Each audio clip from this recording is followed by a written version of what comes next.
This is the trust effect. It is Tuesday, June 23rd, and I'm so happy to see you. It's been a minute. I had to take a little break to reorganize and try and figure out how I was going to move forward with this because I had a lawn crew that kept showing up even when I would change the day. They didn't come on the day I thought they would. So it's very rainy today. So I don't think they're going to appear. And we're just going to go through as business as usual. Um, but I hope you're doing fantastic.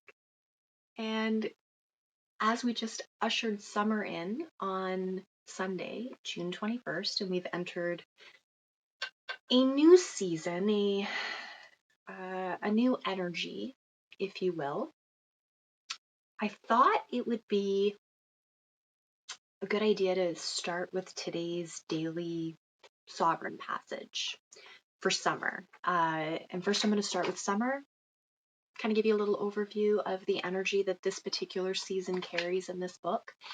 And then we're going to talk about how on point today's passage is for what I've been experiencing over the past 2 weeks since we last spoke, and how we can take this energy and perhaps start to use it for deeper reflection and to start participating just a little differently in our everyday life.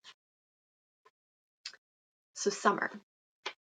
Summer brings fuller expression. What's been gathering strength asks for form, action, and a more visible place in your life.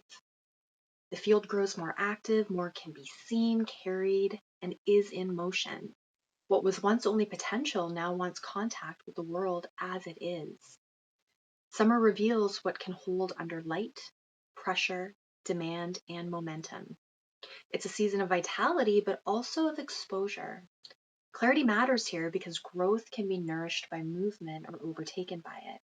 What expands in summer does not simply show what's possible, it's also showing what can be sustained. So we're in this fiery energy right now of the summer, and I feel like a lot of people might be feeling the movement a little bit, whether it's in your body or in your relationships and your thoughts. Like everything that's been kind of under the surface for the past few months is going to start breaking through. And I think it's going to come swiftly. I think we're going to start getting a very active, I say very active, an even more active news cycle. I think it's about to be the Wild West this summer. I think we are in for a lot of activity.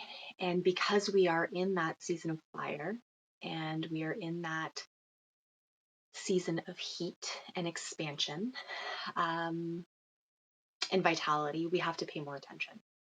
We have to pay more attention, not to what's being said, but to what's not being said. We have to pay attention to the actions, not the words. I think everywhere we look right now, there's deep incongruence between what someone's saying and what they're actually doing. And there's an awareness of it, but yet the action that sits and the actions that come from that, I think there's a lot of confusion right now, and that confusion is creating stagnation in a lot of people. But because this is the season of momentum, what can look like stagnation can very quickly pendulum swing into chaos. And there's already a lot of chaos, and chaos can beget more chaos if we don't find ways to center and ground ourselves first and foremost and figure out how we want to meet each day. And that takes practice, and that takes time, and it takes a willingness to be able to pause, to be able to be really radically honest with yourself about what's showing up for you, and to be willing to take a beat and to take a minute and to decrease the urgency around how you feel you should respond to something. Because more times than not, our responses are usually reactions, and reactions can create a lot of collateral damage. So So on today, page 98, shameless plug, um, today's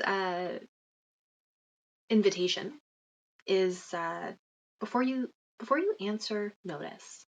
Before you agree, notice. Before you turn the feeling into a plan or the plan into a promise, notice what's happening in you while the moment is still unclaimed. Because there's wisdom in that small pause. Much of life becomes complicated because you meet it after your habits, that unconscious part of us, have already touched it. After the pleasing, after the proving, after the rush to become the person the moment requires. But there's another way to enter a day.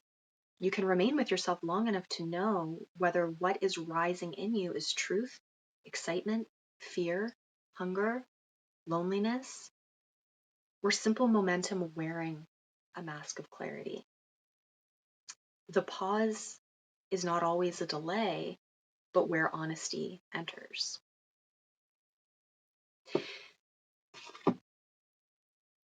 And so I've been thinking about this a lot lately, over the past few weeks, as I pay attention to what's happening in and around Nova Scotia. Again, this is the trust effect for Nova Scotia, but taking particular interest again in the HRM, in the Halifax Regional Municipality.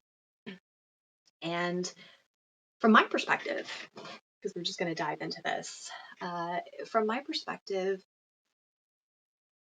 municipal politics is actually the only thing I'm really interested in. And for a long time, I was very apolitical. I didn't have a lot of interest in politics. All of that changed significantly in 2020 because I think none of us had a choice but to look at that.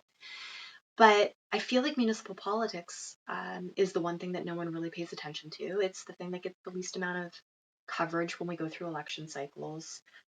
It's party agnostic, and because our politics tends to be heavily drenched in partisanship and party identity, we really lose the plot at the municipal level. However, from a structural point of view, the municipalities, if we go historically, and I could get reamed for this because it could be completely wrong, but in my brain, what makes sense is first you have the villages, you have the small areas, you have the municipalities. They existed long before the provinces, long before Confederation. Halifax was a city a good 150 years before Confederation, right? We've had the infrastructure here for a really long time. And from a practical standpoint, they collect your land tax. They work on your infrastructure. Where the rubber meets the road of your everyday life, more times than not, happens inside of your municipality. The actions and the decisions that are made at the municipal level have a greater impact on your day-to-day life than what witnessing happening at the provincial and federal levels. And I feel like the way we have been taught politics is inverted. Right? We're always taught that the top-down structure is you have the crown, then you have the federal, then you have the provincial, then you have the municipality. And maybe from a structure chart perspective, looking at the corporation, that might be true. But when it comes to power dynamics, if we learned anything during the pandemic, it's that the federal government couldn't intervene in the politics and the regulations of the province. The provinces were left to their own devices. The Minister of Municipal Affairs was responsible for the Emergency Management Act. In Nova Scotia, I wasn't here yet when all of this was happening, but we had restrictive orders moving between municipalities. Like everything that was happening at the municipal level. Even the emergency management deployment system was happening at the within the municipal boundaries. It was a really interesting time. But it was also during that time that I became heavily involved in various sovereignty groups, trying to make sense of what we were looking at, not really understanding what the heck was happening, because what we were seeing and what we were being shown through screens, because that was really the only way we were getting information, was not tracking with what I was seeing in my everyday life. keeping in mind at this time I'm living in Montreal when the pandemic hit. We were, I don't know if we were the first city to get locked down or if BC, if Vancouver was, but by March 13th, we were locked down. But we were absolutely the only city under curfew. And that was a very unnerving feeling because not only was I not supposed to leave my house between the hours of, I think it was 8 p.m. and 6 a.m., if I did, there was a 1 kilometer restriction on me. And when I did go outside of my house, there were drones flying everywhere. They were using drones and they were using cell phone tracking technology to see if people were moving outside of their boundaries. It was such an apocalyptic time that I literally felt, I felt the imminence and the immediate, like the immediacy of the squeeze of what was happening. And with a lot of people, it led you looking for alternatives, and it had you going and looking at, um, am I seeing the whole picture? What is it that I don't understand? What do I not, what am I not seeing? Am I crazy? Am I crazy for not seeing what everyone else is seeing? I think that was the big thing. And it led me into a variety of groups. Now, a lot of those groups were highly problematic, highly effective at being able to gather the attention of people that were actively dissenting. But there was so much division and so much infighting across the different groups that were seeking sovereignty, and treating it like it was an administrative process, as if your sovereignty could be handed to you on a piece of paper, which was wild. Um, the one thing that was pretty consistent across the groups had to do with how the governments govern, and the administrative structure inside of it. And a lot of the groups were very focused on leaving the system. Can you opt out? And they were very heavily focused on the paperwork required for opting out. And I understood it. I could understand why people were coming to the determinations that they were around birth certificates, taxes, um, these undue burdens that have been created over time on citizens, that have brought us to where we were in 2020. But what I couldn't understand is how you leave it. It never made sense to me because, in my experience, as someone who liked to try and run away from their problems and literally left the country to do it, wherever you go, there you are.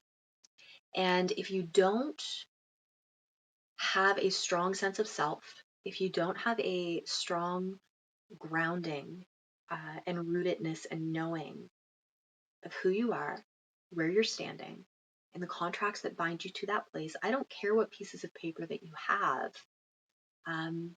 you're still inside of a system.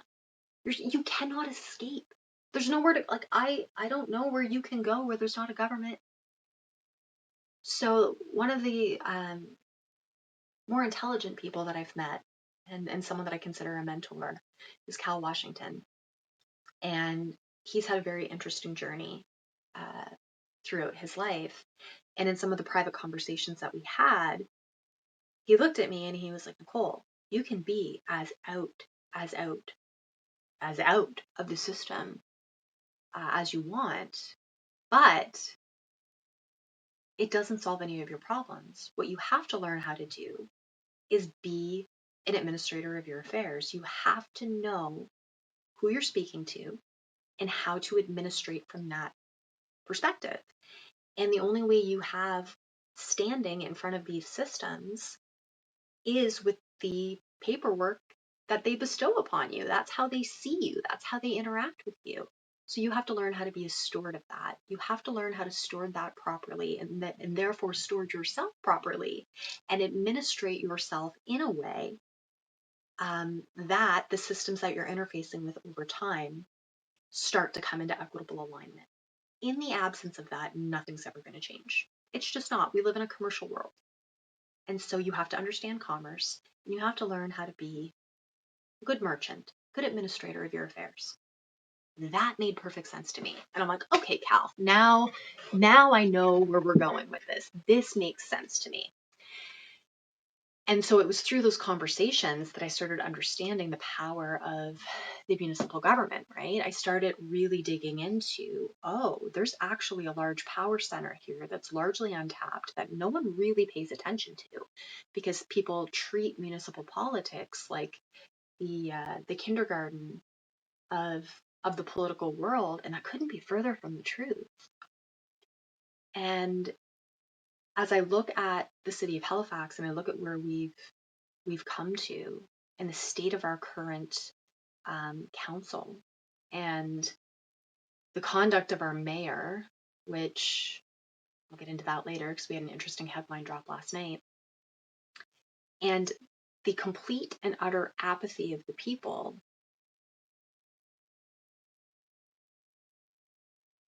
what we've now done is turned the municipal process into this one-way process. And you know what? We've actually done it at all levels of government. We've done it at municipal, we've done it at provincial, we've done it at federal. We wait for them to call the election. We wait for the candidates to appear. We wait for the candidates to knock on our door. We wait for them to tell us who they are. We wait for them to host the debates. We wait for them to give us their platforms. And then we absorb it, and then we think we get to make a decision at the ballot box. And then we wait another how many years before we choose to get engaged again. And that's just not how this works. It's not how it works. And nothing will change if we don't learn that we are actually a large participatory function of politics, of this government, of these election cycles, and actually start showing up and claiming our space, showing up in the appropriate capacities, standing our ground, asking the questions, getting involved, and doing what needs to be done to make sure that the people that are getting elected and put into these places can actually represent our interests. Do I think they'll ever be perfect? Absolutely not. But I also don't think, like the sovereign groups, that you can move over there, create a different system if you don't understand the one that you're already in. If you do not know how to show up on a regular basis in front of your city council, if you don't know how to communicate with them, if you don't know how to communicate with your elected officials, if you don't understand how your governments are functioning, how the hell are you going to build something any better? You're not. And all you're going to do is take your trauma and escapism with you. And you're going to replicate all of the things that are wrong because they're sitting inside a blind spot that you don't understand. It's the same with the decentralization argument. I've spoke about this and written about this extensively. Only a handful of people in this world have centralized all the processes within corporations, within governments, within our financial systems, and understand how things had to be constructed to be centralized. If you don't understand that the steps that were taken to centralize something and you just try and decentralize it without reverse engineering the process to understand the decisions that were made, you're going to create chaos and collapse. We don't want collapse. We don't want chaos. We need a more harmonious way to bring things into balance. But no one is going to do that for us. It is not something that happens through external pressure alone. This is a bi-directional process that all parties have to be engaged with. And it's an inside-out proposition. I have said this repeatedly as well. There's nothing external that can be placed on a city council, for example, to bring them into integrity and bring them into an alignment if the people in there are inherently out of integrity and out of alignment themselves. Outside in, inside out, bi-directional, recursive, everything we're looking at is completely interdependent. There's not a single symptom. There is a root cause at the bottom that creates a myriad of systems or symptoms that if we just keep playing whack-a-mole with all the symptoms, we're never going to get to where we need to go. So a couple conversations that I've been having publicly that have been a little controversial over the past 2 weeks has to do around imposing term limits on our council, because right now we don't have any. They can be there forever. We have one that's been there for 22 and a half years.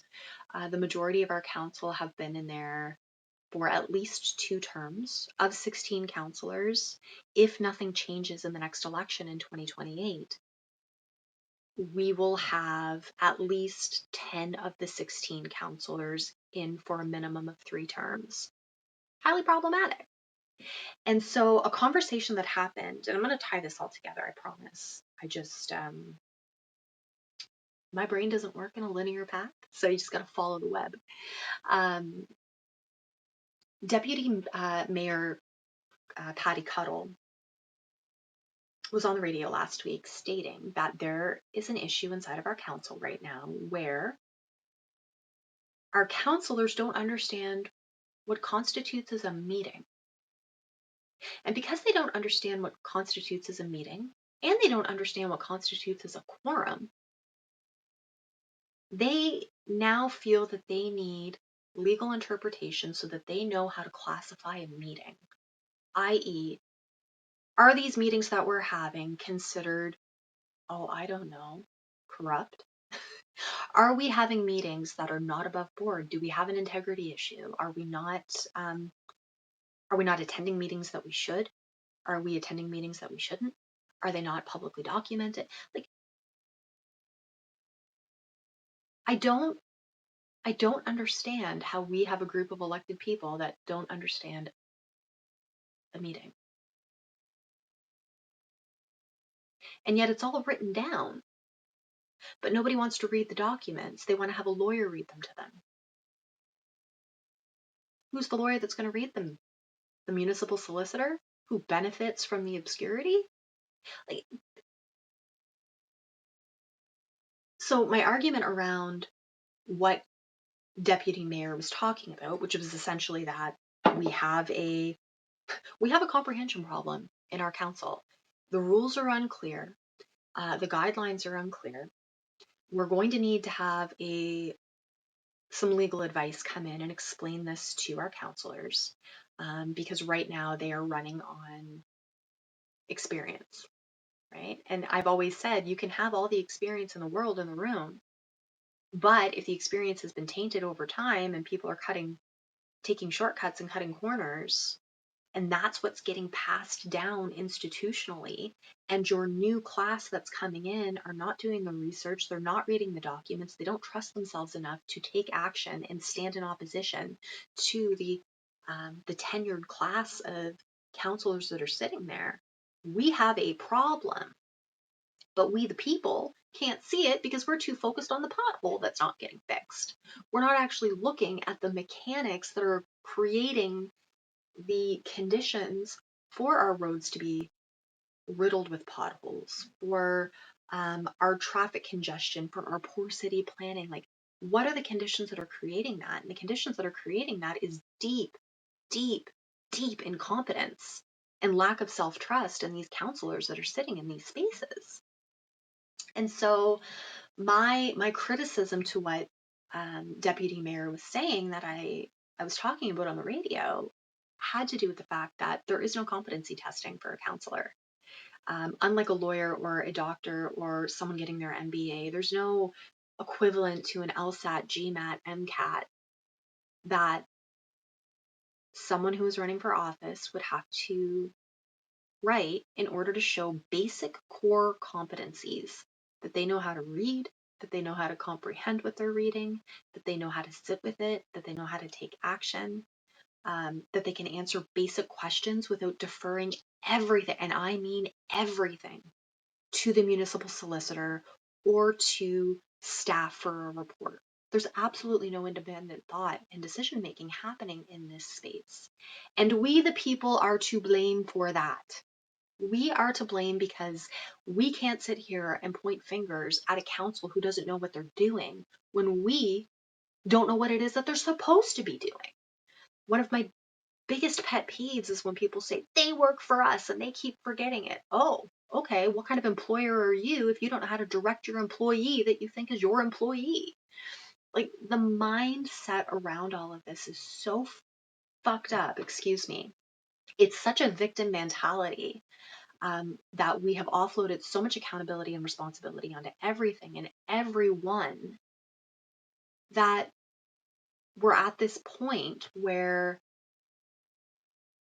if something doesn't change soon, the wheels are going to completely come off the bus. And so, going back to deputy mayor, we don't have the competency testing. So, in the absence of all of that, what do? Right? My initial suggestion was they're going to have to hire external counsel, because in no way, shape, or form should the council, who's intended to hold administration accountable, should they be going to the municipal solicitor for advice and interpretation. We already have an instance where the municipal solicitor around it was around conflicts of interest and campaign contributions. So we have an ongoing development issue here with Dartmouth Cove, and the mayor and another councillor have received maximum campaign contributions from the developers, and there was a very important vote back in the fall around this project. And according to the Conflict of Interest Act, and based on campaign contributions and pecuniary interests, they should recuse themselves from those votes. Absolutely should recuse themselves from those votes. It's black and white inside the campaign, or inside of the Conflict of Interest Act. And they wouldn't do it. So Mayor Fillmore and Councillor Hensby wouldn't do it. And when it went to the solicitor for advice, because other council members were like, we don't understand. Should this not be a conflict of interest? He, in his infinite wisdom, did not once read the Nova Scotia Conflict of Interest Act, not once. He instead relied on a 2021 precedent from BC and said that the $3,000 maximum campaign contribution was so nominal that it could not influence a decision. So therefore, based on the BC precedent that already ruled in that favor, it was not considered a conflict of interest. That's a precedent that I started digging. In Nova Scotia. It's a precedent that's never been tested here. Never been tested here. And that was his response. Just to rely solely on the BC precedent, never once read onto the record. It's on YouTube. You can go find it. I might post it at one point. Just read it in. Never once read in the actual Nova Scotia conflict of interest. And then council agreed with him on something that's been untested in the Nova Scotia courts. And this is on a highly contested development project that involves the municipality, the province, the federal government, because of the ocean access. It's a mess. And everyone believed him, even though the Conflict of Interest Act is so clear. The language could not be more clear. And so when responding to Deputy Mayor Cuddle last week, I explicitly said, I don't know that council actually has a reading comprehension issue. I think they absolutely understand what they're reading in most cases. I think the problem is what they're reading conflicts with what their agenda is, or what they're reading is conflicting with how they actually want to move forward. And so we're constantly looking for the gray areas and the loopholes. And so we keep reaching for the solicitor. We keep reaching for these external explanations of what it is that we're looking at, the very clear black on white, so that we don't have to accept that we might not be able to do what it is that we want to do. And this comes back to the integrity issue, right? How do we even begin to fix this when you have a very clear conflict of interest act that says you should absolutely recuse yourself if you've received maximum donations, that there is a pecuniary interest, and you look at that and your solicitor says, well, in BC they said you didn't have to do it, so don't worry about it. And I actually reported him to the Barrister Society. I had that specific thing investigated with the Barrister Society, because as far as I'm concerned, he did not fulfill his legal and fiduciary obligation inside of his role as municipal solicitor in that moment, because he never read the Conflict of Interest Act. And not only did he not read the Conflict of Interest Act, he expressly stated that because this precedent existed in BC, that it was unequivocally not a Conflict of Interest Act, and that he was putting this on the record to put it to bed so that no one would file a code of conduct complaint against anyone, because a code of conduct complaint would be a waste of time. Think about that. So then I bring it to the Barrister Society because it's a problem. It's all over YouTube. You can go look at it. You can read it. We have a solicitor quoting an untested precedent instead of reading the legislation and calling it final. And council's acting on that advice. Now, council has the ability to not act on that advice, but because they keep saying they don't know what they're doing, they're acting on that advice, and it's creating a domino effect. And the problem with not recusing yourself from something like that is that it can be then challenged later in the courts for up to 2 years. Any decision that was made inside of council where there were pecuniary interests, where the members should have recused themselves from a vote, and if they didn't, that decision can be challenged in the courts for up to 2 years. And because the people who should have recused themselves received campaign donations from the developers, everyone was saying, oh, well, why would the developers bring this to court when they're working in their favor? And it's like, you're not reading the room. You're not looking at all of the potential opportunities that by not recusing themselves allows them to bring it into court. It's not necessarily that they were doing their friends a favor.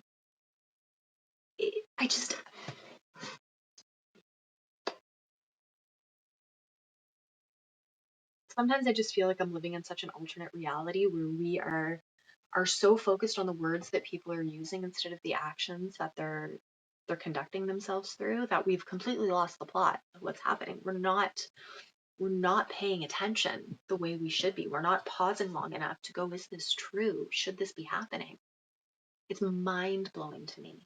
It's absolutely mind-blowing to me. And so I've been sitting on this for a few days, and yesterday I had the opportunity to speak to a few counselors, again, on air, live on air. And I wanted to bring up voter apathy, right? We had one of the most horrendous turnouts in the last municipal election. In a city of over 500,000 people, our mayor got in with about 34,000 votes. That's where we're sitting right now. In the south end of Halifax, I think that incumbent got in with 1,600 votes. No one is showing up. But the reason no one's showing up is because there's almost zero to no coverage, like almost zero coverage on the municipal elections. The media doesn't cover it. There are no community debates. There's no town halls. There's absolutely nowhere you can go to listen to your candidate speak, listen to all of the candidates speak. So again, going back to the competency test, if you can't have a competency test, I at least want to know what your competency level is against the other candidates that you're perhaps speaking with or in competition with. Wow, my words are hard today. So that I can, ask a question and see how all of you are going to answer it. It just doesn't exist. And so the question that I had yesterday for the counselors, because they were multi-term counselors, they run in multiple elections, was one, how many debates have you participated in? Who organized them? How did they go? Were people showing up?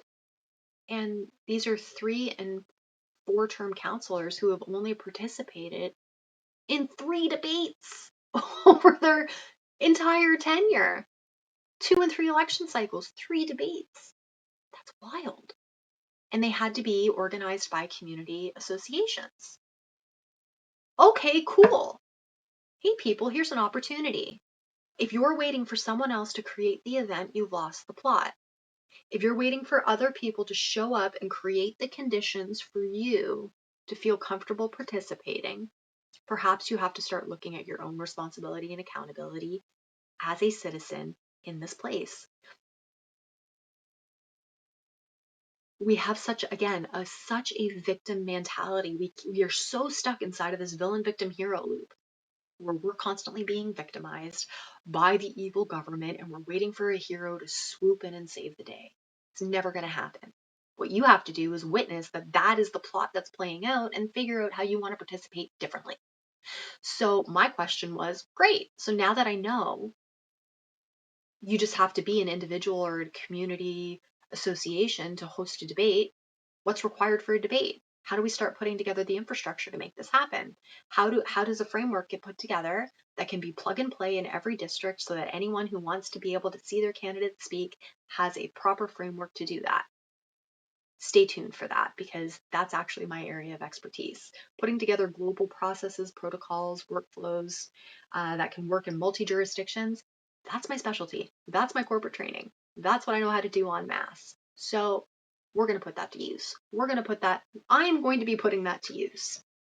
So stay tuned. The election is also not for 2 years, which means we have an ample opportunity to start the conversation now.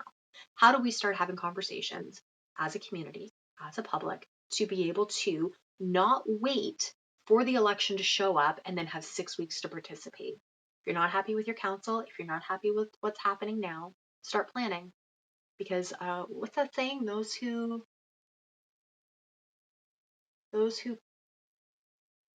plan to fail. There's a quote.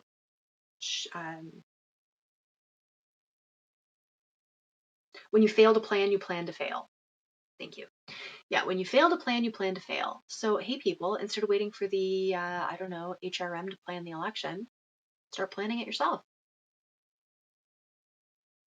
And if the media is not showing up, hey, passionate content creators, where the heck are you? Here's a massive opportunity for you who are already criticizing everyone on a regular basis about their local engagement and the decisions that they're making.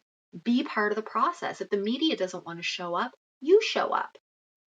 Bring your gear, do your live streaming, ask questions, participate instead of just standing back and reacting and responding to what you're seeing. There's a massive opportunity here. And if we start opening up the ability to participate, does that change the quality of candidates that we get? Does it change the amount of candidates that we get? Does it start removing the barriers that new candidates feel that they're facing against incumbents? I think so. But if we really want to get at voter apathy, and the suggestion that I made yesterday, and just kind of floated the idea because I don't know if it happens through election Nova Scotia, I don't know if it happens with the HRM, I don't know if it's in tandem with the two, is that there needs to be a no confidence option on the ballot because we need that data point. That data point is so important because right now, if you are completely disengaged from what's happening, specifically during election cycles, because you don't know what's happening. So if we remove the layer of I don't know what's happening because no one's showing me, say we've taken care of that. We've created the town halls, we've created the coverage on social media. There's exposure, right? But say you're looking at everyone and you're like, there's no good option here. There's absolutely no good option. You still don't get people to the ballot box if they don't think that their voice can be logged and heard.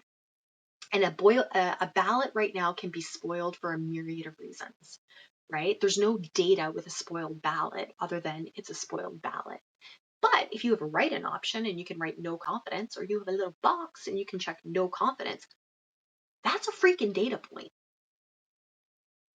And if you have a district that is overwhelmingly voting no confidence, well, now you have the optic that you're now getting the candidate that's like the best of the worst, if you will, right? You've now have a candidate that's getting put in, they've now won the election, coming in second to a no confidence vote. That shifts a lot. It shifts a lot.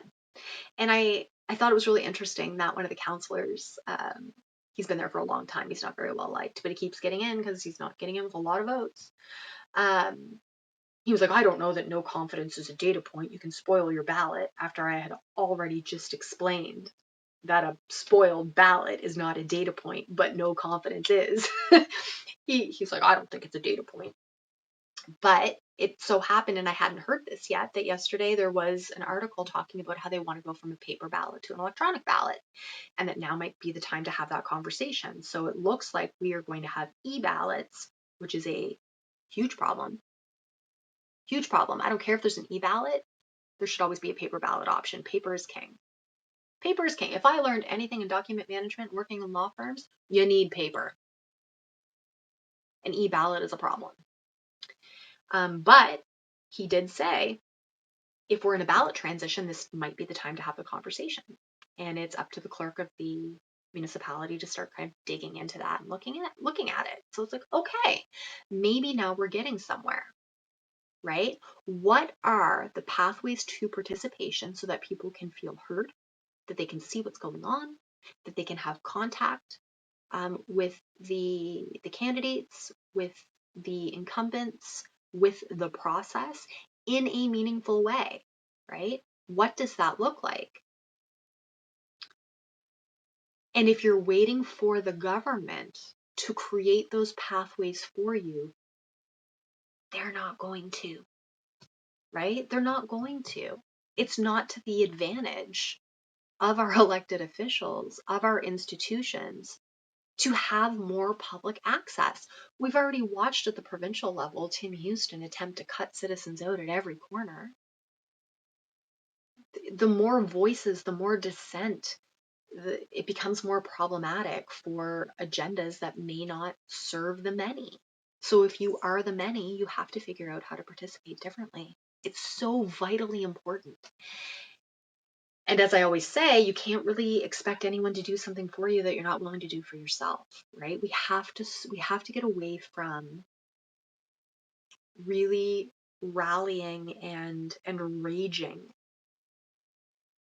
at these people who we keep saying should know better than us when we ourselves don't know better. It's very hypocritical. It's very juvenile, quite frankly. And it shows a deep lack of self-accountability and self-responsibility for how you choose to show up and participate in your life. And nobody wants to hear this. Nobody wants to hear this. Nobody wants to be brutally honest and recognize the fact that they've been infantilized by the systems and the structures around us. And we can say it's by design, but I don't even know, right? When we get into the conspiracy theories and it's like, oh, there's a big agenda and this is all by design. It's like, maybe, but momentum, right? Let's go back to what I said today. You can remain with yourself long enough. You can remain with yourself long enough to know whether what's rising in you is truth, excitement, fear, hunger, loneliness, or simply momentum wearing the mask of clarity, right? We run on autopilot much of the time.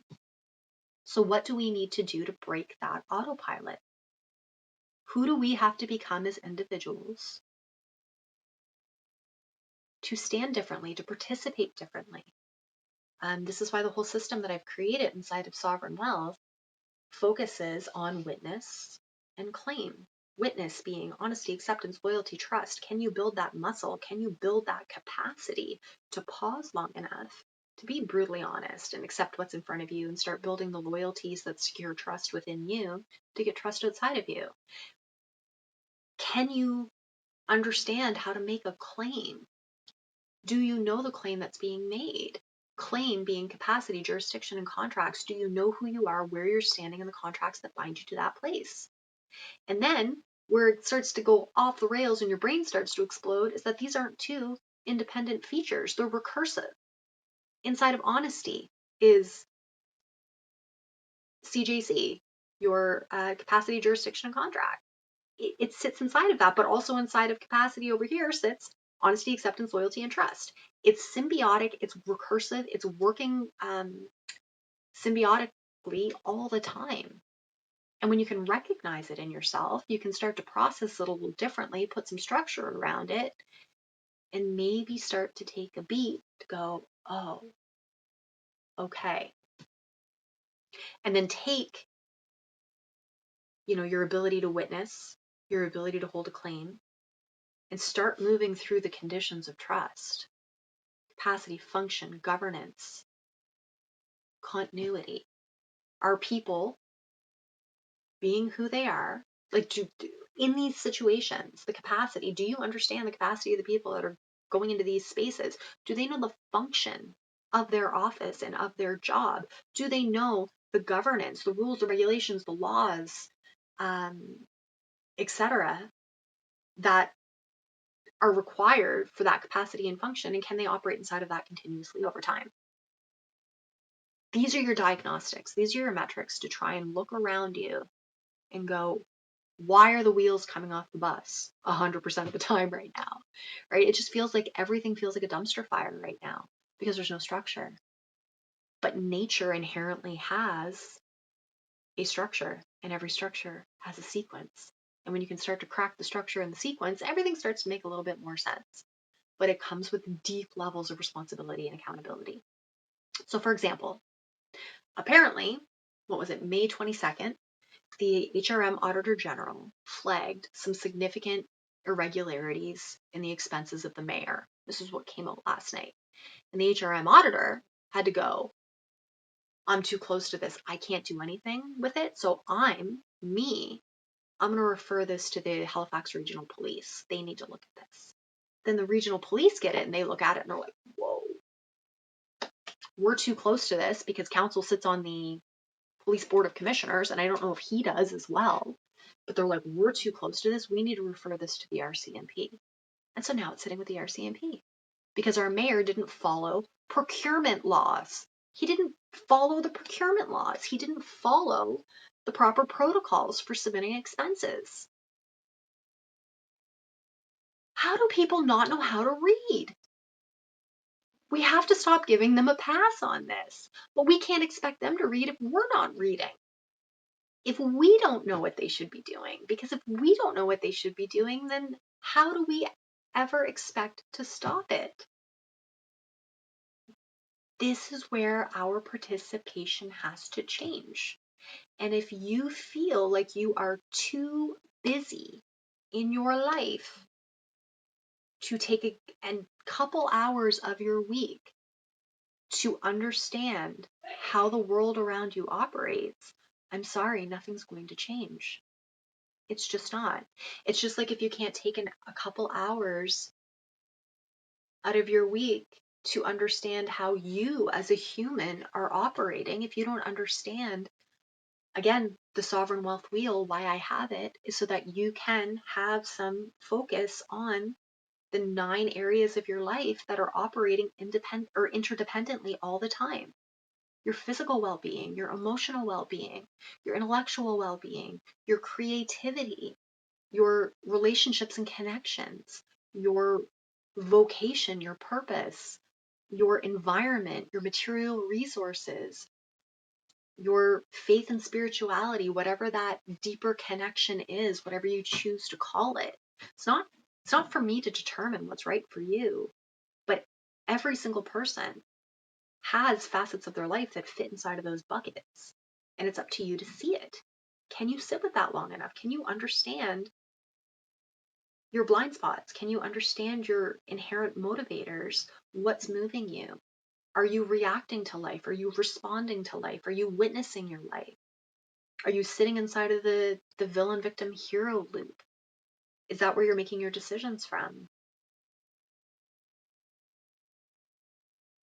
Nothing changes if nothing changes, and it always begins with us as individuals. So I'm such a nerd. Oh my God, I'm such a nerd. I'm like, I nerd out on this stuff all the time that it feels like such second nature for me to have these conversations. And I truly do get so confused by people who don't understand this. But I'm also deeply aware that I've been in my own bubble for many years at this point. And I've gone through, I'd like to think, many iterations of this through my own experiences, right? So through having, specifically over the last 6 years, 7 years, watching my family absolutely blow apart because everyone is dealing with their own instabilities. Watching relationships, personal relationships blow apart. Watching my communities explode, watching businesses explode. Like, we're at this point now where I feel like I've been inside of such chaos and turmoil in so many different areas of my own life that I have a really deep appreciation for what it means to be able to stay really, really grounded in yourself and to not allow yourself to get swayed and pulled by the emotions of other people and the reactions and the responses of other people. Because if you spend all of your time doing that, ultimately you're the one who suffers. You end up carrying things that are none of your damn business to carry, right? I have a, so something that I learned that I thought was fascinating, and it was during the pandemic, and it was when I was trying to figure out how businesses were actually carrying out what they were carrying out, masking, vaccine passports, etc., when the exemptions were abundantly clear inside of all of the emergency management orders. And it was uniform right across the country because I was working with people right across the country. And what became abundantly clear at that time was that it wasn't actually an insurable risk. And that when business owners approached their insurance companies and asked them the right questions, the insurance companies ultimately had to default back to the law. They couldn't just rest on the public narrative and what was being pumped out. And most governments that were putting signage on their websites for businesses to post were actually non-compliant because the signs didn't list exhaustive exemptions, right? And so what became really interesting is that when businesses asked the right questions, the insurance companies were really quick to come back and say, what you've done is not an insurable risk. And if I hadn't seen these emails for myself, I would think I'm lying right now, but I have. And that is where I started diving deep into the concept of subrogation and what the mechanisms of subrogation are and what it means to subrogate responsibilities onto other parties and how that happens. And I couldn't help but see at that time that subrogation is still an inside out endeavor, that we subrogate like what we subrogate internally becomes what we subrogate externally. And when you are in a constant state of subrogation, which is what we are in right now in this world, nothing ever resolves, nothing gets solved because it's literally the equivalent of kicking the can down the road for infinity. It never stops.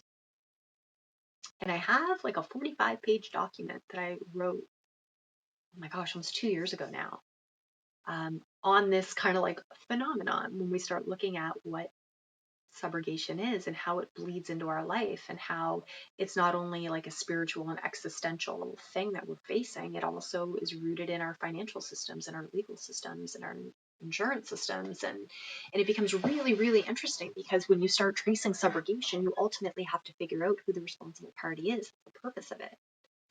And that was like a really interesting lesson for me. And I'm on a little bit of a tangent right now, but that was a really interesting and eye-opening encounter and lesson and experience that I had during the pandemic, was when we start getting into who is willing to take responsibility for something. The insurance companies absolutely were not. They weren't willing to underwrite this, not when they were asked the right questions. And so it became very apparent at that time that the individual governments were putting out the mandates. They were giving business owners the sign. They were telling you that this is what you should be doing, but they were leaving out the quiet part which were all the exemptions. And at the end of the day, all risk was subrogated back to the business owner, right? So the government would send in the public health officials. They would subrogate, they would offload the responsibility onto the public health officials. The public health officials would show up at a business, potentially fine them. If they didn't comply with the signage, but the signage wasn't necessarily compliant with your insurance policy if you had a brick and mortar business, to satisfy that if you were to get sued. It became this really interesting dynamic. And when I would have issues with a business, I would give them 10 questions that you could ask your insurance company and really emphasize that it would be in their best interest to do that. And I would say 8 times out of 10, their signage changed within a few days. And the ones who were desperate to keep their doors open figured out how to do it and how to navigate that system and how to keep the public health officials away from their front door, because they were carrying all of the risk and all of the liability through insufficient information, and the insurance companies knew that. They were not going to pay it. And it just became, it was so interesting. And I don't really talk about this a lot out loud. I haven't talked about this a lot just because of some business tensions that occurred in 2022 when I stepped away from my media company. But I think it's an important conversations. These are important conversations to keep having, and not just pandemic specific, but just in general. Just in general, we're just not paying attention enough to what people are doing because we're too busy being romanced by what they're saying, which is really the epitome of like spell work, right? If we want to get a little airy fairy and woo woo with it, but not really. It's the epitome of spell work, where we are being romanced and entranced and entrained through language that completely contradicts action. And again, we then have to bring it all the way back into self and have enough self-awareness to realize and be able to hold ourselves accountable as to when and how we're showing up in our everyday life in that manner.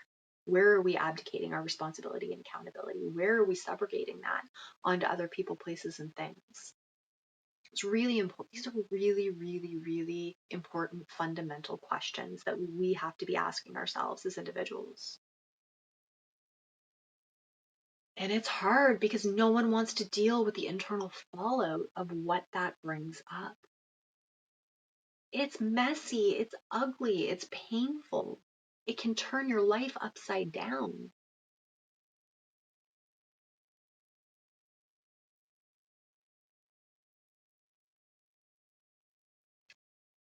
But that short-term pain cannot be any worse than the long-term pain that's being created. Generational pain, right? I'm so interested right now in what's happening in Alberta with the treaty chiefs. Fascinated by the treaty chiefs right now. And I've always thought that the referendum was interesting, and for reasons that most people don't. For me, it's the Canada-China FIPA agreement. I don't understand how Alberta can be in the position that they're in right now under the Canada-China FIPA agreement. It doesn't make sense to me. Everyone's looking at it through the constitutional lens. Again, this is where my time in the Sovran groups have me looking at the Constitution a little funny. Have me looking at the documents. Like, I can't read those the same way anymore. I struggle reading our Constitution, given the BNA of 1864, and then what is it, the Land Revision Statute Act of 1893.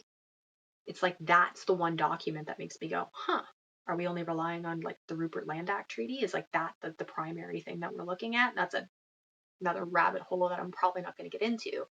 But I never rely on the Constitution. That's not really something that I reliably look back on and go, oh, this is what we're dealing with. I struggle with that. And the whole constitutional challenges that are coming up right now with these bills that they're attempting to push through at this time around surveillance and freedom of speech, and those are super scary from a constitutional perspective, but I don't know how you fight that through the Constitution, because it doesn't seem to be working because of these caveats that seem to exist inside of our current 1982 Constitution. It's section 58 and 59 of the current Constitution of 1982 that just keep tripping me up, right? Everybody breaks their brains trying to interpret what that says, but to me, the wording is very clear, and if you're listening, go look at it. To me, there's some ambiguity when it comes to section 58 specifically. But I digress. Treaty chiefs. The reason I find the claim that the treaty chiefs have made so interesting is that they were at Buckingham Palace in March. And from what little reporting I can find on that, it appears that they conveyed to the king directly that they weren't happy about what was happening, and that it was a violation of their treaty rights. And I'm like, well, that seems like a notice. That feels like an active notice to the sovereign directly. So if our sovereign was put on notice directly and failed to act, if we're looking at, I don't know, principal to agent, agent to principal, and nothing was done and we're sitting where we're at right now, are their claims valid? I don't know. Maybe. I don't know. I'm not a lawyer. I don't understand. Again, I don't understand our systems because they inherently don't make sense. Not on paper, not when you read them and read the black on white, not through layers of interpretation, not through how we've been conditioned to read it, but the actual words on the paper and the definitions that sit inside of it. Like when you read it without assumption or presumption, there's a lot of things that just don't make sense. But I find what the treaty chiefs are doing right now exceptionally interesting. Exceptionally interesting. But do I think anything will come of it? They're asking the crown to tell on themselves. Probably not. They're not going to tell on themselves. The RCMP is probably not going to prosecute a sitting politician because of the precedent that sets. Because if they can do it, it can happen everywhere. Does it need to happen everywhere? Probably. Will it happen everywhere? No. It's just a very interesting argument for me because I'm looking at the fact that they went direct to the sovereign and made this claim. And then you have a lot of constitutionalists that'll break their brain and jump through all the mental gymnastics of how that is not an official position while completely ignoring how our entire government's set up. It's wild. And maybe I'm just an idiot. I don't know. Maybe I don't understand. I can hold space for that. But nothing else seems to make sense. So why not expand our perspective and look at this a little differently? Why not take a beat? And again, during the pandemic, I had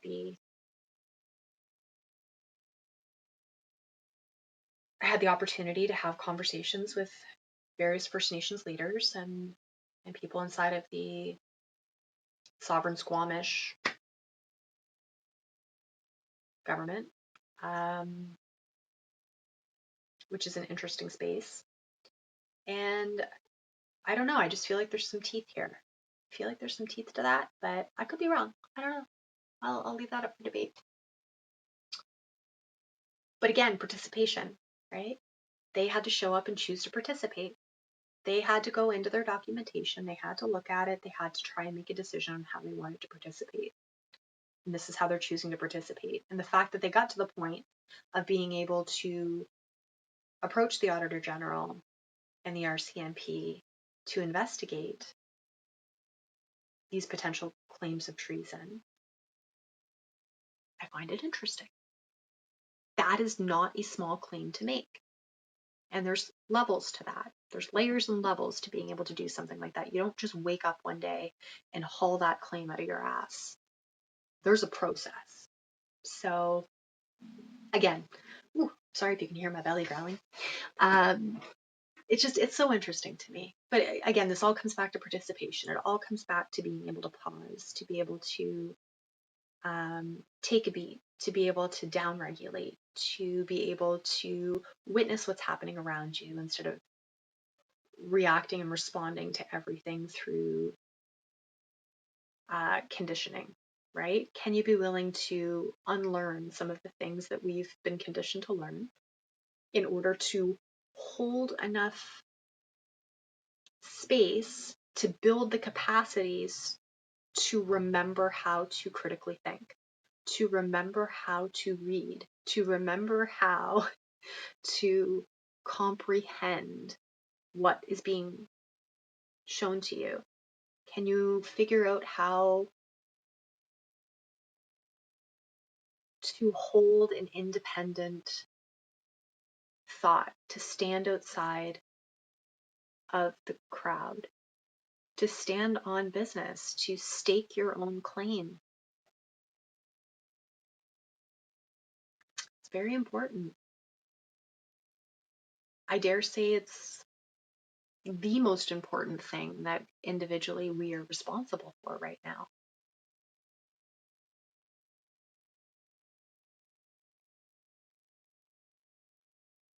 But again, nothing changes if nothing changes. So it will always be an inside-out endeavor, and asking someone else to do something that you're not capable of doing yourself. That's how we got to where we're at right now. This constant outsourcing, right? The outsourcing we saw to India like 15 years ago with all of our data, the outsourcing we saw of our economy to China, it's just a reflection of the internal, so like the internal outsourcing that we ourselves have done with our governments. So if we want our governments to stop outsourcing everything, we individually have to stop outsourcing everything. And that's scary. That is so scary, to take responsibility for yourself at the levels that you have to. But I know you can do it. I know you're capable. I know you're smart enough to do it. You have the animal instincts too. We have the ability to pull our power back from our medical systems, from our government systems, from our education systems, and start bringing things into alignment. Like in Nova Scotia, we're about to have, and I'm going to wrap this up in a minute, but we're about to have a leadership race for our leader for the Liberal caucus. And one of the people running is someone who defected from the PC, who was the minister for the Department of Education, who literally removed sexual abuse, sexual harassment, and sexual misconduct protections from children. Removed them from children in the policy code of conduct, in the first draft that went out for public consultation.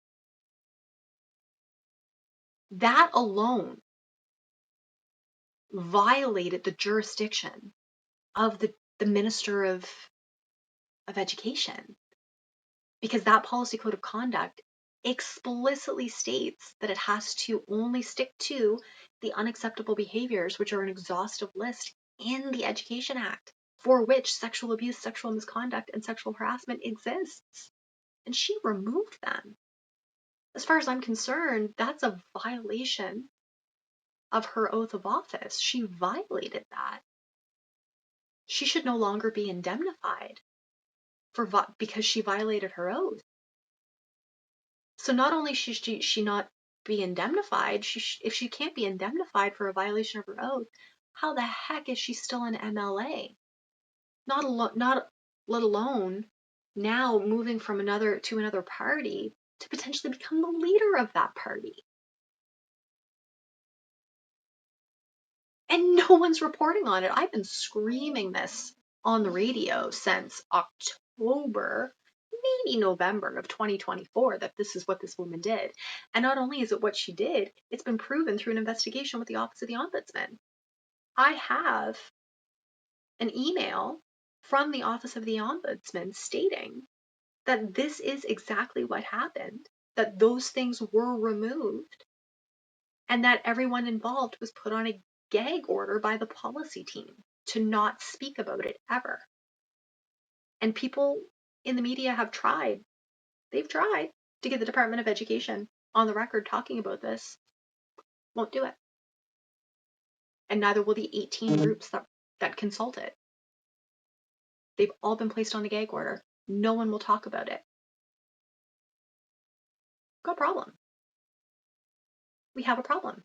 And the more we can show up, participate, the more we read the documents, the more light we shine on these things, the less shadow there is, the less room there is to hide. And it starts to become really hard when you can no longer be deceived, when the stories can no longer be spun because you're like, I hear what you're saying, but that's not what you did. This is what you did. And I have all the documents. They've wiped the internet of them. They wiped the internet. By January, they wiped the internet. But it's a good thing we have something called the Wayback Machine, because you can go back and you can see exactly where and when those documents were removed from all of the various regional centers for education. Can't see them because they had them in a locked portal, but I downloaded all of them, so I have them. I have the documents. We have the screenshots of when everything was removed. We have the documentation from the ombudsman that showed how this happened, and we also showed where they said, we're not going to get involved with it. Sorry, the policy might be in force, but it's not in effect yet. And because it's not in effect, we're not going to get involved. And we've had a 2025, 2026 shit show inside of our schools because we have a horrendous policy code of conduct. They did put those back in. They got caught. They popped them back in. Then she shuffled off to the Department of Justice, and a new Minister of Education was brought in, but he won't talk about it. That's my shit show. And it wouldn't have been if more parents were vocal about it and if more parents acted on it. But because I was the mouthpiece, everybody's like, oh, Nicole's got it. Don't worry about it, Nicole's handling it. She'll let us know what's happening. No. No. More people have to do it. They have to use their voice. They have to get involved. It's important. Now I'm just ranting. Anyway.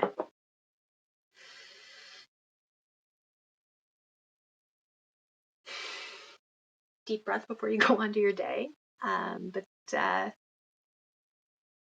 Yeah, I think the takeaway for today is nothing will change outside of you if nothing changes within you. If you want different results, you have to show up differently. It starts with your participation, and your participation is your birthright. Your ability to show up and hold yourself accountable and therefore hold other people accountable, that's your birthright. You have the right to do that. And so I will constantly and continuously talk about this. I will, as things evolve, drop more information about my plans to increase participation in the 2028 municipal election in Halifax. And as that becomes available, as the infrastructure, I've already started working on the infrastructure, so as it becomes available, as it becomes ready for the public, I will start dropping it here, talking about it here a little bit more. And it's going to be an interesting 2 years, right? People think, oh, 2 years, we're only halfway through. No. There's a lot of work to do. There's a lot of work to do to be able to cut through the apathy and to be able to increase the level of education and awareness. And it's going to take a lot more than a 6-week election cycle. We have to start now. So we're going to see how this shakes out. But anyway, have a beautiful rest of your day. I'm not even going to apologize for my ramble. This is just my brain. So if you're here, you're here. But anyway, thank you so much for being here. It is Tuesday, June 23rd. Are we going to even be in July next week? I'm not sure. Anyway, have a beautiful rest of your day. I will see you same time, same place. There may be lawnmowers, there may not. I don't know. We'll find out. Anyway, ciao.